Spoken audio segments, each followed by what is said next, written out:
Bienvenue dans le podcast Bref d'Hypno, le podcast activateur de vos ressources intérieures. Dans cet épisode, et en cette période de rentrée, aujourd'hui j'ai envie de vous parler de la charge mentale. Pour mieux lui tordre le cou, pour relâcher la pression et apprendre à apaiser son esprit. Car oui, ça s'apprend. Il est important pour cela d'identifier et de reconnaître les origines de cette charge mentale et ses répercussions sur notre santé. Car oui, cette cocotte minute et ce cerveau qui carbure à 1000 à l'heure, eh bien, ça épuise. Physiquement, mentalement, émotionnellement et énergétiquement.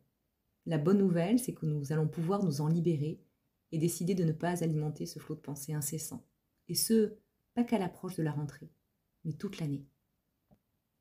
Alors, c'est quoi au juste la charge mentale ? Eh bien, c'est de penser à plusieurs choses à la fois, avec un objectif qui est bien précis en ligne de mire. Toujours satisfaire les besoins de tout le monde. Car c'est bien connu, non ? Les autres ont des besoins plus importants que les nôtres. Alors évidemment, pour cela, eh bien, on va se mettre une pression immense sur les épaules. Bonjour torticolis, bonjour épaules bloquées. Pour parvenir à atteindre cet objectif que l'on s'est fixé. Parce qu'il faut absolument y arriver. Sinon quoi ? Il se passe quoi ? Alors on anticipe tout le temps. Et comme il ne faut surtout rien oublier, eh bien, qu'est-ce qui va se passer ? On va se rajouter des listes qui à la longue vont ressembler à des parchemins. On va s'envoyer des mails à soi-même, si ça existe, des SMS, on va se mettre des rappels, histoire d'être vraiment sûr de ne rien oublier. Inscrire les enfants à leur activité sportive. Pensez à réserver le resto pour samedi. Ne pas oublier de faire ce courrier important. Vérifier les devoirs. Préparer le repas. Préparer ma réunion de travail pour lundi. Et surtout ne pas oublier d'acheter le cadeau pour l'anniversaire de Claire. Répondre aux mails, SMS, et surtout ne pas oublier de répondre aux messages de Pierre, parce que sinon Pierre il va penser que je ne pense pas à lui. Envoyer les invitations pour l'anniversaire de Jean. Me mettre à jour dans le ménage, car lundi je ne pourrai pas le faire. J'aurai le temps de rien en fait. Et si on appuyait sur pause là maintenant tout de suite ? Et si on apprenait à respirer et à prendre le temps pour nous là ? Alors voilà à quoi peut ressembler ce flot de pensée qui nous traverse l'esprit quand on se prend pour Shiva. Vous savez, cette déesse aux multiples bras, ou alors à Wonder Woman.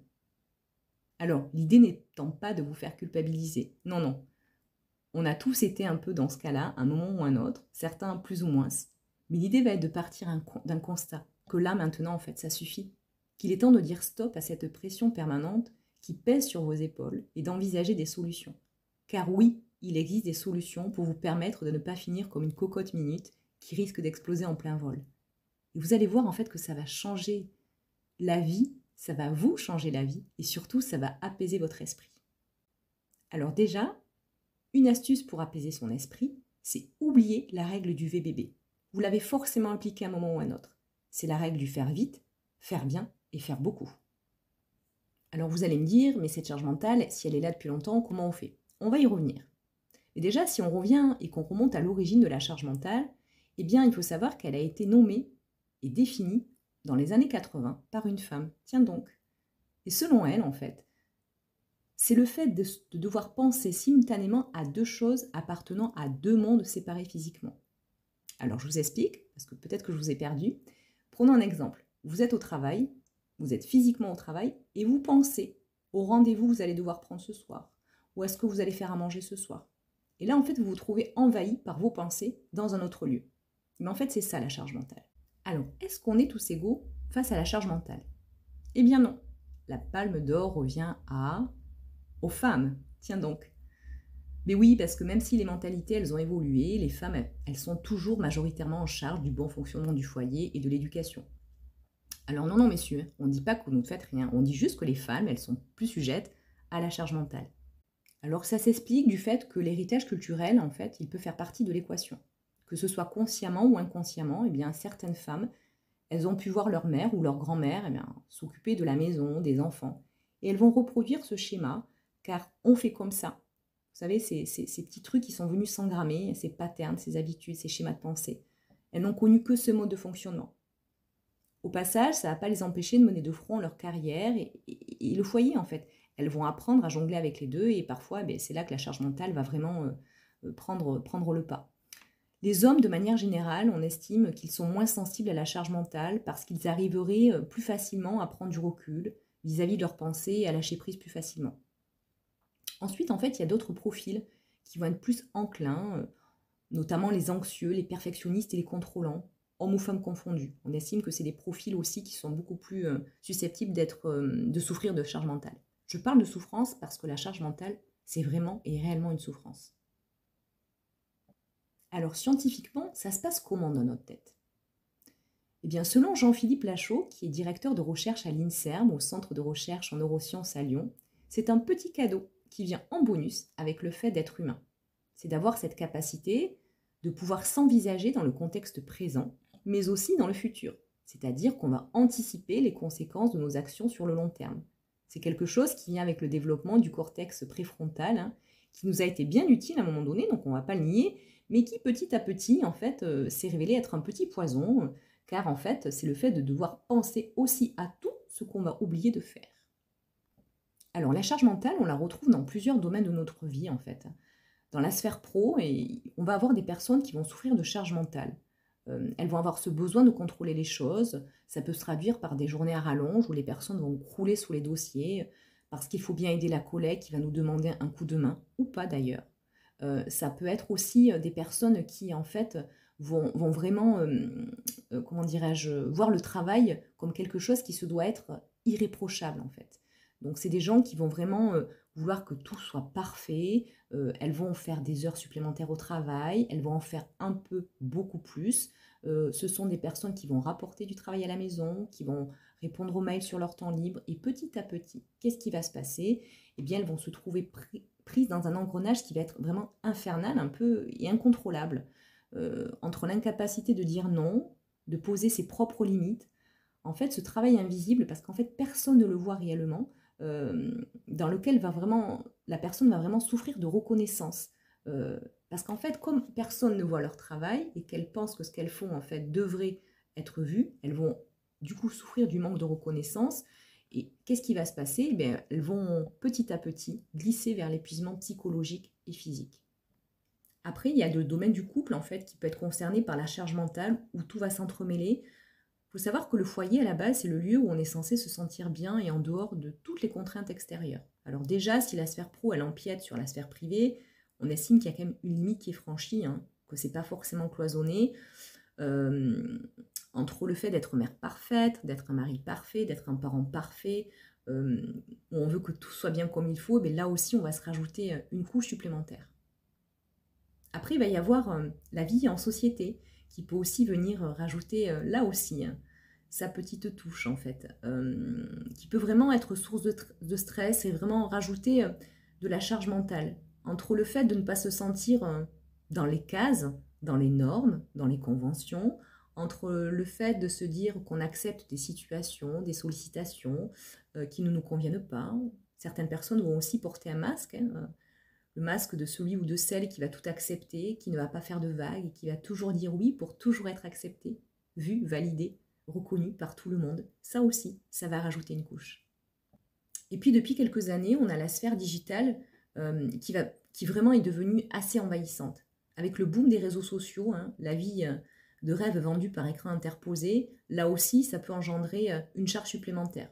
Cette course qui est effrénée du « vie ma vie facile », où on voit tout défiler sur les réseaux, peut renvoyer certaines personnes à une existence qu'elles peuvent considérer comme étant banale ou qui n'est pas normale. Et là, je dis attention, car tout ce que vous voyez n'est pas la réalité. Il peut être vraiment facile de tomber dans le piège de la comparaison. Et du coup, qu'est-ce qui va se passer? On va avoir une estime de soi dans les chaussettes, on va se trouver pas comme les autres. Alors déjà, ça veut dire quoi être comme les autres? J'ai envie de vous dire... assumez votre singularité et votre unicité, vous êtes unique et c'est parfait. La vie, elle se vit dans le réel, et on a souvent tendance à l'oublier. Alors attention à cette course effrénée des réseaux. Alors les conséquences que ça peut avoir, cette charge mentale. Eh bien, déjà se demander combien de temps est-ce qu'on va pouvoir tenir avec ce poids sur les épaules, avec ces épaules qui nous pèsent, avec ce cou qui est tendu. Et oui, parce que le corps, il va être le premier à tirer la sonnette d'alarme, et ce cerveau en ébullition permanente. Et surtout, en fait, qu'est-ce qu'il en est de notre santé? Dites-vous que la charge mentale, elle va forcément engendrer du stress. Et le stress, dans ce cas-là, c'est du stress qui est négatif. On a le stress qui est positif, le stress qui va nous permettre de nous surpasser dans certains domaines. Là, c'est vraiment un stress qui va vraiment se transformer en quelque chose qui va avoir des répercussions sur tous nos corps. Parce qu'il n'y a pas que le corps physique qui va être concerné, il y a aussi le corps psychique, le corps émotionnel et le corps énergétique. Votre corps, dites-vous que ce sera vraiment le premier témoin de tout cela. D'ailleurs, il est possible que des personnes qui souffrent de charge mentale, moi je le remarque souvent, en fait, elles ont tendance à le négliger ou à l'oublier, ce corps. Ne vous inquiétez pas, hein, il vous rappelle très vite à l'ordre et en général de manière pas très très sympa. Dos bloqué, épaules coincées, pieds cassés. Vous voyez le message? Alors ensuite, les angoisses sont aussi un symptôme qui est assez classique, qui va venir vous rappeler que ce que vous vivez, en fait, c'est pas fait pour vous. Hein. C'est plus tenable et vous allez vous mettre très très vite en surchauffe.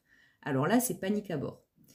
Parce qu'ensuite, on peut aussi avoir de la fatigue inexpliquée, on se sent souvent fatigué, le sommeil est très perturbé, voire inexistant. On a beaucoup de personnes qui font des insomnies. Et du coup, on va être dans un état de mal-être, de déprime, d'épuisement. Et tout ça, en fait, ce sont des signaux auxquels je vous inviterai à vraiment prêter attention et qui peuvent vous alerter sur le fait de devoir appuyer sur le bouton pause. Alors, d'où ça vient, cette charge mentale? Eh bien, derrière cette charge mentale, on a souvent le besoin de contrôle. La notion de contrôle, en fait, elle va vraiment nous renseigner sur ce besoin qui est presque irrationnel de se sentir dans l'obligation de contrôler quasiment tout en permanence, de penser à tout, de devoir tout gérer, tout anticiper. Mais en fait, pourquoi est-ce que j'ai besoin de contrôler? Ça, c'est une question que si vous êtes concerné, que vous pouvez vous poser en fait. D'où est-ce que ça vient, ce besoin de contrôle? Alors la source, elle peut souvent se trouver dans l'enfance. Si par exemple, vous avez vu vos parents agir de la sorte, que vous avez baigné là-dedans, que vous n'avez connu que cela. En fait, ce pattern, il aura quelque chose de rassurant pour vous. Vous allez alors le reproduire consciemment ou inconsciemment. De manière inconsciente, vous allez pouvoir avoir associé cela à votre zone de confort. Ce qui signifie que ce que vous maîtrisez va vous sécuriser. A l'inverse, si dans l'enfance, en fait, vos parents étaient très laxistes, ne s'occupaient pas de vous, voire étaient absents, en fait, vous allez pouvoir avoir ce besoin presque viscéral de contrôler l'extérieur. Cet extérieur que vous pouvez percevoir comme étant dangereux ou inquiétant. Si je le maîtrise, je ne souffre pas. Ensuite, il y a souvent la perfection qui est en lien avec la charge mentale et qui peut expliquer les personnes plus sujettes à la charge mentale. Vouloir que tout soit parfait, que rien ne soit oublié, surtout le fait de penser à tout. Alors ce besoin de perfection, il nous dit quoi? Est-ce que c'est par conflit de loyauté que vous ne vous autorisez pas à sortir de ce cadre? Est-ce par peur de décevoir vos parents, votre conjoint, votre famille, votre patron? Il se passe quoi d'ailleurs si vous ne faites pas tout comme il faut? En fait, j'ai envie de vous dire que déjà, qui est-ce qui vous a dit d'être parfait? Ça, c'est quelque chose que vous pouvez vous demander. Qui est-ce qui vous a dit que vous deviez être parfait? Si ça vient de quelque chose qui est venu s'engrammer dans l'enfance, quelque chose qui est venu, dont vous avez hérité, ou vous avez été biberonné à cela, ça peut être intéressant là d'aller aussi le libérer, parce qu'en fait, je vais vous donner un scoop, hein, personne ne l'est. Hein, et j'ai envie de vous dire, personne n'a le droit de vous demander d'être parfait parce que ça n'existe pas. Ensuite, il peut être intéressant aussi de se dire, est-ce que c'est quelque chose, donc si c'est quelque chose que j'ai hérité, que je porte comme un fardeau sur mes épaules, comme un flambeau en fait, qu'on vous aurait transmis, là aussi, l'idée va être de le libérer. Je vais vous livrer un mantra que j'aime bien. Mieux vaut quelque chose d'imparfait que quelque chose de non fait. Quand vous hésitez à faire quelque chose en vous mettant une pression immense sur les épaules, en vous disant il faut absolument que je réussisse, que ce soit parfait, en fait, lancez-vous. Parce qu'en fait, ce ne sera jamais parfait. Pour quelqu'un qui va forcément passer ça sous son spectre, ça ne sera jamais parfait. Mais là, encore une fois, la vie des autres, ça ne vous concerne pas. Si vous avez envie de le faire, faites-le. Et c'est OK. Lancez-vous, osez le faire. Ensuite, il peut y avoir aussi le fait de vouloir passer les besoins des autres avant les siens. Comme si, en fait, on souhaitait se sacrifier en faveur des autres, de l'autre, de la société. Alors, cela va forcément venir questionner votre valeur, celle que vous vous accordez, vous, votre estime de vous-même. Mais pourquoi est-ce que l'autre, en fait, aurait des besoins qui seraient plus importants que les vôtres? Pourquoi est-ce que les besoins de l'autre devraient passer avant les vôtres? Pourquoi est-ce que vous ne vous reconnaissez pas le droit d'avoir vous aussi des besoins et qu'ils soient importants? D'ailleurs, est-ce que vous avez pris le temps de vous questionner sur vos besoins? Parce que là aussi, si vous attendez que cela vienne de l'extérieur, ça ne fonctionnera pas. Vous êtes la seule personne à savoir ce dont vous avez besoin. Lorsque vous allez faire passer les besoins des autres avant les vôtres, vous allez nier vos besoins, vous allez vous mettre en retrait. Et vous n'allez pas être vous. Vous n'allez pas vous reconnaître en tant que personne. Alors vous pouvez prendre le temps de vous questionner, par exemple, sur ce qui vous fait du bien, sur ce que vous avez tendance à délaisser par manque de temps. Qu'est-ce qui vous ressource? Qu'est-ce que vous aimeriez faire que vous ne faites pas? Que si vous le faisiez, vous apporterez plus de joie, hein, plus de bien-être. Qu'est-ce que vous aimiez faire lorsque vous étiez enfant ou plus jeune et que vous avez mis de côté? Qu'est-ce qui vous fait vibrer? Qu'est-ce qui vous passionne? Qu'est-ce qui vous apaise? Qu'est-ce qui vous procure du plaisir? Voilà quelques pistes de réflexion. Le besoin de reconnaissance va être aussi intimement lié aux personnes qui subissent de la charge mentale. En fait, je vais en faire plus pour les autres parce que je ne me reconnais pas et je vais chercher cette reconnaissance aux yeux des autres, aux yeux de l'extérieur, en faisant toujours plus, en essayant de penser à tout le temps, à tout le monde, en permanence. Mais comme ce travail, en fait, vous le faites dans l'invisible, il n'est pas souvent reconnu, voire jamais. Alors cela va forcément venir éveiller des blessures profondes, va venir réactiver ce que moi j'appelle la mémoire cellulaire, quelque chose qui est venu vraiment s'ancrer, s'encoder. Du coup, vous allez avoir du mal à vous sentir à votre place, à trouver la place qui est la vôtre. Parce qu'occuper sa place, pas celle que l'on vous demande d'avoir, pas celle que vous vous sentez obligé de prendre, celle que vous avez, celle qui est la vôtre. Ne pas attendre que quelqu'un vienne vous la donner, osez prendre votre place. Vous êtes le créateur de votre vie, le metteur en scène et le réalisateur. Vous occupez le rôle principal. Alors gardez en tête que lorsque vous prenez votre place, en fait, vous ne prenez la place de personne. Alors je vais vous donner quelques outils qui vont vous aider justement à ne plus subir l'extérieur, à vraiment vous remettre au centre et à prendre votre place. Tout cela, en fait, va vous permettre de vous libérer de la charge mentale et d'apaiser votre esprit. Le premier point, on l'avait abordé dans l'épisode 2 du podcast Allô Maman Bobo, qui parlait justement de notre trio gagnant, de notre estime de soi, de notre amour de soi et la confiance en soi. Ce que moi j'appelle nos fondations, notre socle. Votre univers intérieur, en fait, il est le siège de vos ressources. Et tout cela, en fait, repose sur vraiment ce pilier, ces piliers, ce tabouret à 3 pieds. Et ça va être l'une des clés. Ensuite, je vais vous inviter à prendre conscience du pouvoir de vos mots et de vos pensées. Parce que le constat scientifique, il est sans appel. Nous créons 60 000 pensées par jour. Plus de 48 000 pensées seraient estimées comme étant négatives, soit 80% de nos pensées négatives par jour. Et plus de 95% seraient des pensées identiques à la veille. Alors, la première nouvelle, c'est qu'on est des êtres purement négatifs, majoritairement, j'ai envie de dire, et en plus, on est des êtres de rumination. Mais l'idée, ça va être, comme on ne peut pas arrêter de penser, c'est impossible, personne ne le peut. On va pouvoir choisir ce à quoi on pense, en fait. On va pouvoir décider d'orienter notre regard intérieur vers le verre à moitié plein, au lieu d'envisager le verre à moitié vide. On va pouvoir choisir nos pensées comme on choisit nos vêtements. Nos mots et nos pensées, en fait, ils émettent des vibrations et une énergie. On a tous la capacité de changer notre vocabulaire. On a tous la capacité de changer notre mindset. Comme je vous le disais tout à l'heure, on est acteur, réalisateur. On joue le rôle principal de notre vie. On a vraiment un pouvoir qui est créateur.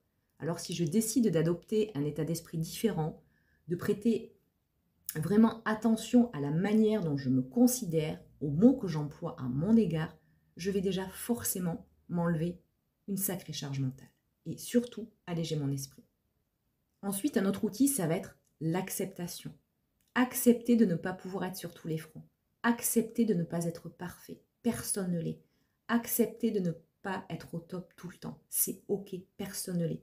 Je ne peux pas faire ça, je n'ai pas l'envie, je n'ai pas le temps, je n'ai pas l'énergie, c'est ok. Accepter d'être à l'écoute de vos besoins et de vos envies. Ensuite, posez vos limites. Ça s'apprend. En posant vos limites, vous allez pouvoir reprendre le contrôle de votre vie et ne plus subir votre charge mentale, ne plus subir l'extérieur. Vous ne pouvez pas contrôler ce qui se passe à l'extérieur, mais vous avez le pouvoir de contrôler la manière dont vous le réceptionnez et la manière dont vous allez l'accueillir à l'intérieur. Vous allez pouvoir, en posant vos limites, poser votre cadre. Mais en fait, pour poser son cadre, pour poser ses limites, encore faut-il les reconnaître. Alors, une petite question qui peut vous aider pour reconnaître vos limites.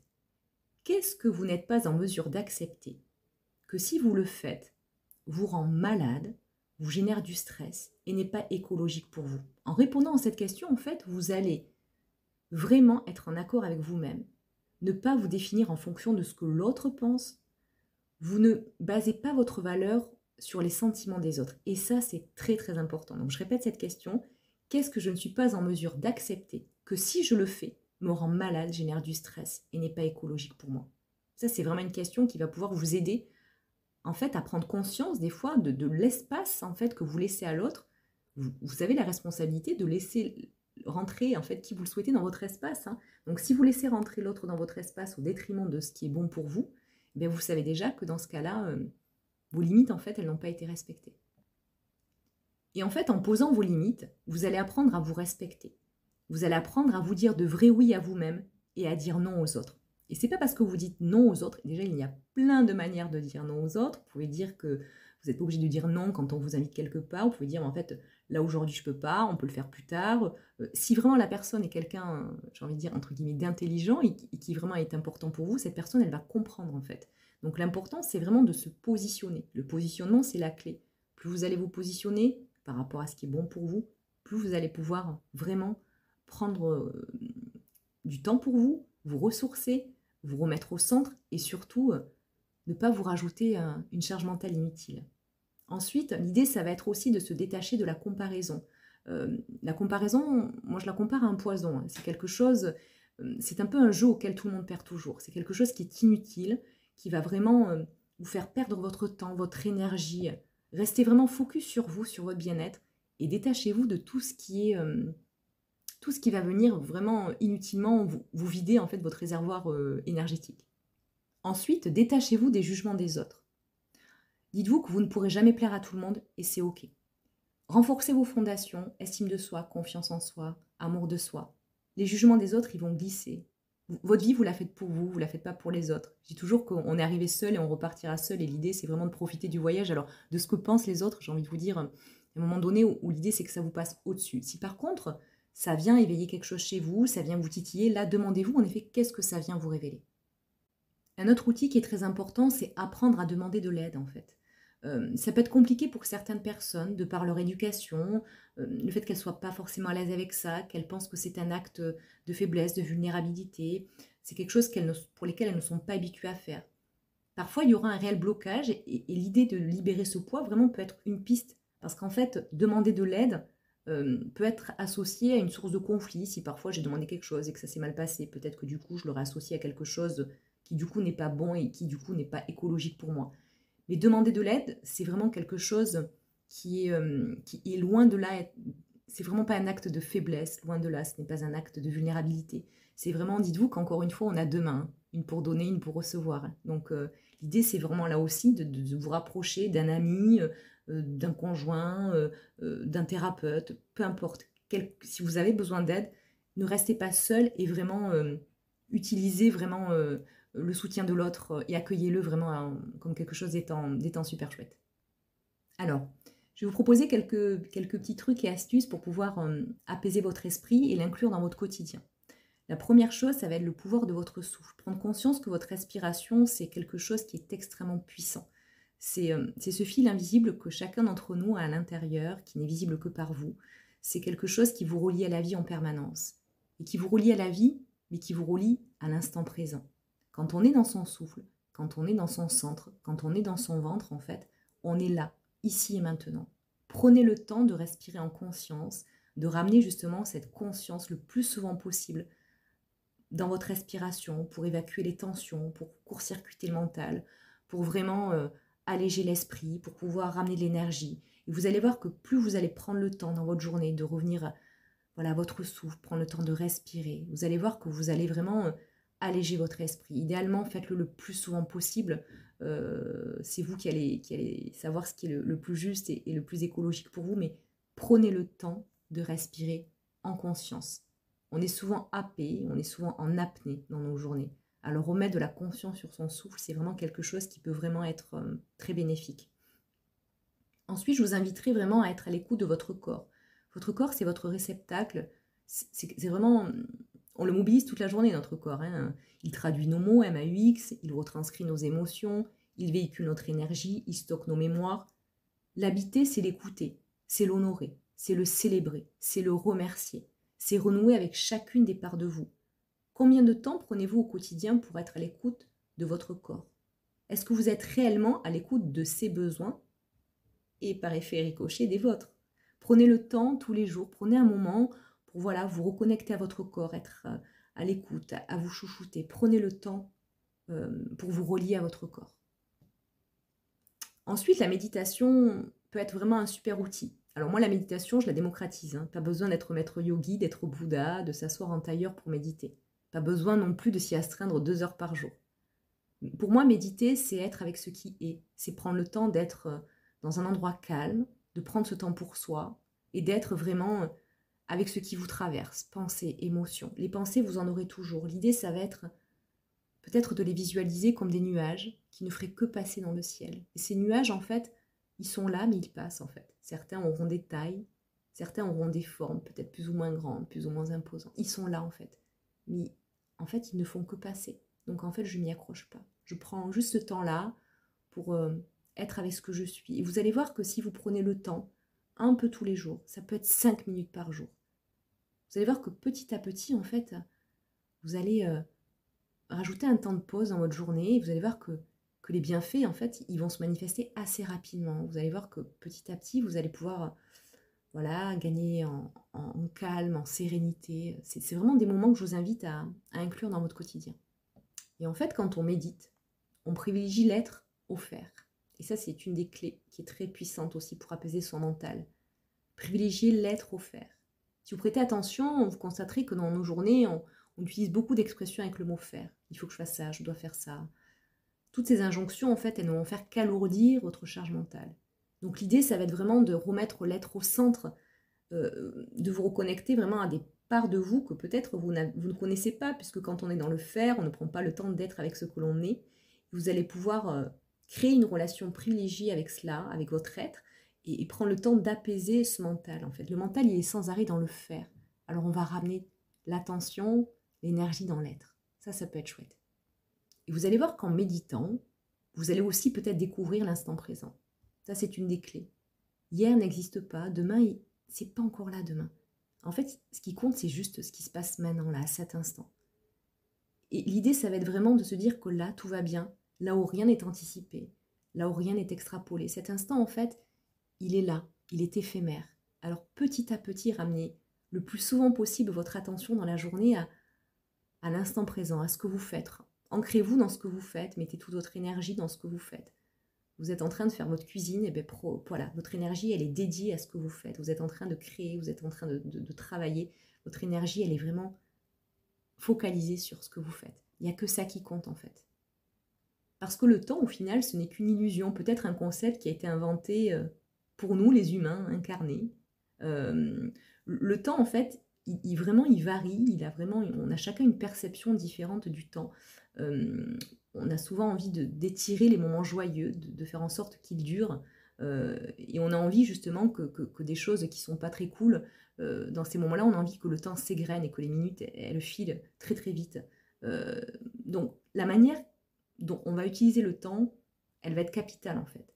Votre temps et votre énergie sont vos biens les plus précieux. Donc vraiment prenez-en soin et prenez conscience de la manière dont vous les utilisez. Après, vous allez pouvoir créer des rituels. Il faut savoir une chose, que le mental, il adore les rituels, ça le rassure. Alors n'hésitez pas à créer vos propres rituels. Vous êtes le seul et la seule personne à savoir ce qui est bon pour vous. Certains vont privilégier le sport, ils savent que c'est quelque chose qui, en fin de journée, va les aider à vraiment justement à apaiser la charge mentale, à relâcher la pression. D'autres, ça va être la lecture, que sais-je. Chacun a vraiment la possibilité de créer ce qui lui fait du bien et de le ritualiser à sa guise. Parce qu'en fait, tout ça, ça va vraiment venir nourrir et quelque part hacker votre mental. Parce que le mental, ce qu'il faut, c'est lui donner à manger. Pour le calmer, il faut lui donner à manger. Et pour le coup, je dis il faut. Mais l'idée, ça va être de vraiment lui donner à manger pour pouvoir le rassurer et le calmer.